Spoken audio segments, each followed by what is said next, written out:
Hello friends, જય શ્રી ગણેશ. બધાને સ્વાગત છે તમારું મારી ચેનલ ગુજરાતી કિચનમાં. તો આજે આપણે એકદમ સરળ અને ખૂબ ટેસ્ટી હેલ્ધી એવી રેસીપી બનાવશું. બનાવવી ખૂબ જ સરળ છે અને ઘરમાં રહેલી વસ્તુથી ઝટપટ બની પણ જાય છે. તો રોટલી શાકની વાત આવે એટલે બધાના મોઢા બગડે છે. તો એ જ ઘઉંના લોટ અને શાકભાજીથી ખૂબ ઓછા ઓઇલથી આજે આપણે આ રેસીપી બનાવશું, દહીં સોડા કે ઈનો વગર. તો સવાર સાંજ માટે બનાવો કે બાળકોના લંચ બોક્સ માટે આ ઝટપટ બનતી હેલ્ધી ટેસ્ટી રેસીપી તમે ટ્રાય કરી શકો છો. તો ચાલો બનાવવાનું શરૂ કરીએ. તો આ રેસીપી બનાવવા માટે સૌ પ્રથમ તો આપણે અહીંયા ઘઉંનો લોટ લીધેલો છે. તો એક મિક્સિંગ બાઉલ લઈ લેવાનું છે અને એમાં આપણે અડધો કપ જેટલો ઘઉંનો લોટ લેવાનો છે. ત્યાં નોર્મલ જે રોટલી માટેનો લોટ હોય છે એ જ લોટ આપણે અહીંયા લઈ લીધો છે. અને આ રેસીપી આપણે ઘઉંના લોટથી અને શાકભાજીથી બનાવશું, એટલે કે શાક રોટલી આપણે જેમ બનાવતા હોય એ જ રીતે બનાવશું. તો પણ કોઈને ખબર નહીં પડે કે આટલી બધી ટેસ્ટી રેસીપી ઘઉંના લોટથી અને નોર્મલ ઘરમાં રહેલા શાકભાજીથી બની શકે છે. તો જો હવે આપણે અહીંયા અડધો કપ ઘઉંનો લોટ લીધો તો એની સામે 2 ચમચી જેટલો રવો એડ કરેલો છે. તો જો રવો એડ કરવો ઓપ્શનલ છે, પણ જો રવો એટલા માટે એડ કર્યો છે, એક તો આપણી રેસીપીનો સ્વાદ પણ વધી જશે અને સાથે જો તમે પહેલી વાર અને નોનસ્ટિક તવા વગર પણ બનાવશો તો પણ આપણી રેસીપી પરફેક્ટ બનીને તૈયાર થઈ જશે. તો એના માટે થઈને આપણે રવો એડ કરેલો છે. બાકી તમારે સ્કીપ કરવો હોય તો તમે સ્કીપ પણ કરી શકો છો. અને એમાં હવે આપણે થોડા શાકભાજી એડ કરીએ. તો એક મીડિયમ સાઇઝની ડુંગળી, જેને મેં ચોપરમાં ચોપ કરીને એડ કરેલી છે. 2 થી 3 ચમચી જેટલું મેં અહીંયા કોબી એડ કરેલી છે, એને પણ મેં ચોપરમાં ચોપ કરી લીધેલી છે. અને 2 ચમચી જેટલું ગાજર, એને પણ આપણે ચોપરમાં ચોપ કરી લીધેલું છે. એક મોટી સાઇઝનું તીખું મરચું અને 2 થી 3 જેટલી લસણની કળીઓ, જેને મેં ઝીણી કટ કરીને એડ કરેલી છે. અહીંયા તમે ડુંગળી લસણ ન ખાતા હોય તો તમે આરામથી સ્કીપ કરી શકો છો અને તીખાશ તમે તમારી રીતે બેલેન્સ કરી શકો છો. એક નાની સાઇઝનું ટમેટું, એને પણ મેં નાના ટુકડા કરીને એડ કરેલું છે. અને થોડા લીલા કટ કરેલા ધાણા એડ કરી દઈએ. ધાણા અવેલેબલ ન હોય ઘરે તો થોડા મીઠા લીમડાના પાન, જેને તમે ઝીણા કટ કરીને એડ કરી શકો છો. અને ફ્રેશ વાટેલા મરી મેં એડ કર્યા છે. મરીનો ટેસ્ટ આ રેસીપીમાં ખૂબ જ સરસ આવે છે, તો આપણે બિલકુલ સ્કીપ નથી કરવાનું. અને તમે નોટિસ કર્યું હશે કે આપણે લોટ કરતાં શાકભાજી વધારે એડ કર્યા છે, તો આપણી રેસીપી અહીંયા ખૂબ જ ટેસ્ટી બનીને તૈયાર થશે. તો સ્વાદ પ્રમાણે મીઠું એડ કરી દીધું, અડધી ચમચી જેટલું જીરું એડ કરી દીધું. અને આપણી રેસીપીનો કલર છે આપણા નાસ્તાનો એ સરસ આવે એના માટે અડધી ચમચી જેટલી હળદર અને 1 ચપટી જેટલી આપણે અહીંયા હિંગ એડ કરેલી છે. અને અડધી ચમચીથી ઓછું લાલ મરચું પાવડર એડ કરેલું છે. અડધી ચમચી જેટલું આપણે એડ કરેલું છે ધાણા જીરું પાવડર. અને અહીંયા હવે હું 3 ચમચી જેટલી ખજૂર આંબલીની ચટણી એડ કરું છું, જે આપણા ફ્રીજમાં અવેલેબલ હોય ખાટી મીઠી ચટણી જે ખજૂર આંબલીની, એ જ મેં એડ કરેલી છે. આ ચટણીથી આ રેસીપીનો સ્વાદ ખૂબ જ સરસ આવે છે. અને જો ચોક્કસથી તમારી પાસે હોય તો ચોક્કસથી એડ કરી જોજો, ખૂબ જ સરસ એવી આ રેસીપી બને છે. અને એમાં આપણે 1 ચમચી જેટલો સોયા સોસ એડ કરવાનો છે. તો જો ખજૂર આંબલીની ચટણી તમારી પાસે ન હોય તો તમે એની જગ્યાએ આમચૂર પાવડર પણ એડ કરી શકો છો, અથવા તો ચાટ મસાલો એડ કરી શકો છો. અને જો બંનેમાંથી એક પણ ન હોય તો લીંબુનો રસ પણ એડ કરી શકો છો. પણ જો ખજૂર આંબલીની ચટણી અવેલેબલ હોય તો ચોક્કસથી આપણે ખજૂર આંબલીની ચટણી જ એડ કરવાની છે.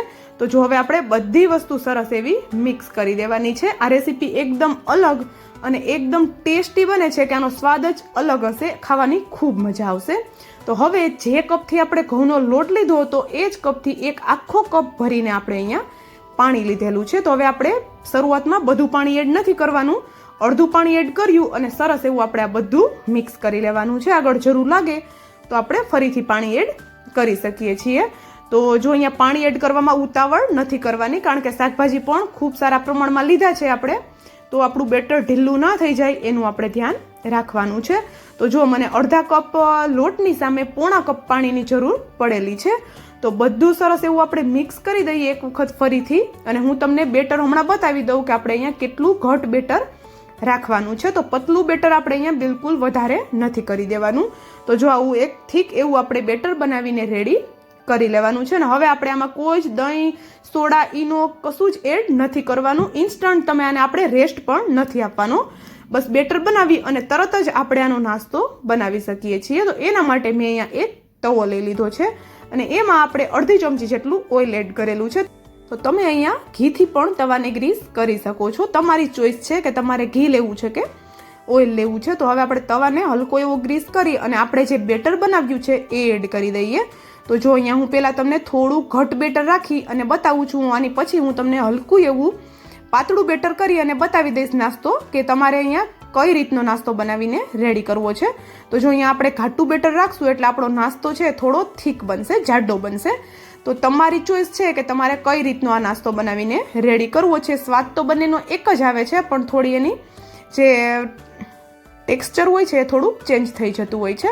તો જો અહીંયા આપણે નાસ્તાને તવા ઉપર હલકા હાથે આ રીતે ફેલાવી દીધો છે. બિલકુલ ડરવાની જરૂર નથી, બિલકુલ પણ નહીં ચીપકે. અને નોનસ્ટિક તવો નહીં લો તમે, સાદા તવા પર કરશો, લોખંડના તવા ઉપર, તો પણ આરામથી આ રેસીપી બની જાય છે. તો જો શરૂઆતમાં આપણે ગેસની ફ્લેમ મીડિયમ રાખી અને ઉપરથી આપણો નાસ્તો છે એ ડ્રાય થઈ જાય ત્યાં સુધી આરામથી એને આપણે થવા દેવાનું છે. વચ્ચે વચ્ચે આપણે બિલકુલ એને ફેરવ નથી કરવાનું, અને આ ફેરવતી વખતે પણ બિલકુલ તૂટવાનું નથી. બસ એક વખત આપણે એને ઉપરની સાઈડથી ડ્રાય થઈ જાય પછી પલટાવશું એટલે આરામથી પલટી જાય છે. તો તમે જોઈ શકો છો આનો કલર. ઘઉંના લોટથી બનાવ્યું છે તો પણ એકદમ જોરદાર ઉપરનું લેયર છે એ ક્રિસ્પી થઈને રેડી થયું છે. તો જો આવી રીતે થોડું થીક બનાવશું તો ઉપરનું લેયર ક્રિસ્પી અને અંદરથી એકદમ સોફ્ટ એવો આપણો નાસ્તો બનીને તૈયાર થશે. અને થોડું પાતળું બેટર રાખીને બનાવશું તો આપણો નાસ્તો થોડો ક્રિસ્પી બનશે જ્યારે ગરમ ગરમ આપણે એને ખાશું ત્યારે. તો જો અહીંયા નીચેની સાઈડથી પણ ક્રિસ્પી થઈ જાય પછી આપણે એને તવા પરથી લઈ લેશું. તો તમે જોઈ શકો છો બીજી સાઈડથી પણ આપણો નાસ્તો છે એ સરસ એવો ક્રિસ્પી થઈ ગયો છે. આનું બેટર બનાવતા પણ વાર નથી લાગતી અને આ નાસ્તાને આપણે શેકતા પણ બિલકુલ વાર નથી લાગતી. એકદમ ઝટપટવાળું કામ છે. સવારની ભાગદોડમાં તમે આ રેસીપી ટ્રાય કરી શકો છો, કારણ કે કોઈ જ મહેનત નથી, વધારે કોઈ અહીંયા ઝંઝટ પણ આપણે નથી કરવાની. બસ બેટરને પાણી સાથે મિક્સ કરી દેવાનું છે અને આપણો નાસ્તો બનીને તૈયાર થઈ જશે. તો જો અહીંયા બેટરને મેં થોડું પતલું કરીને તમને બતાવ્યું છે.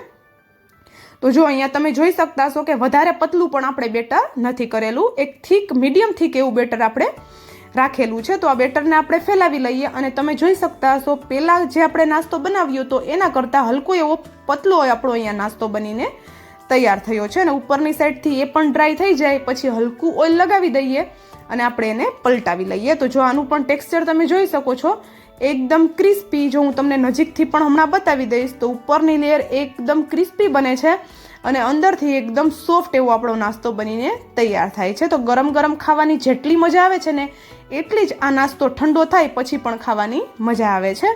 તો જોઈ શકો છો એકદમ ક્રિસ્પી એવું આપણો અહીંયા નાસ્તો ઉપરનું એક લેયર છે એ શેકાઈને રેડી થઈ ગયું છે. તો બીજી સાઈડથી પણ આપણે એ જ રીતે ક્રિસ્પી થાય ત્યાં સુધી શેકી લેવાનું છે.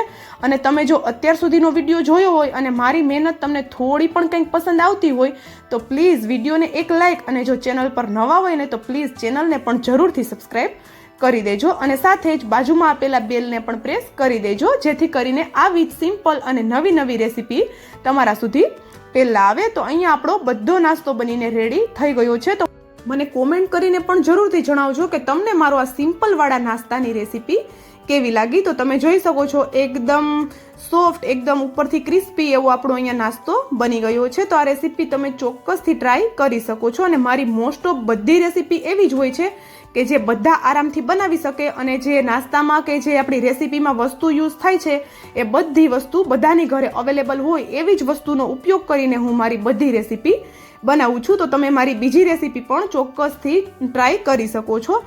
And thank you for watching.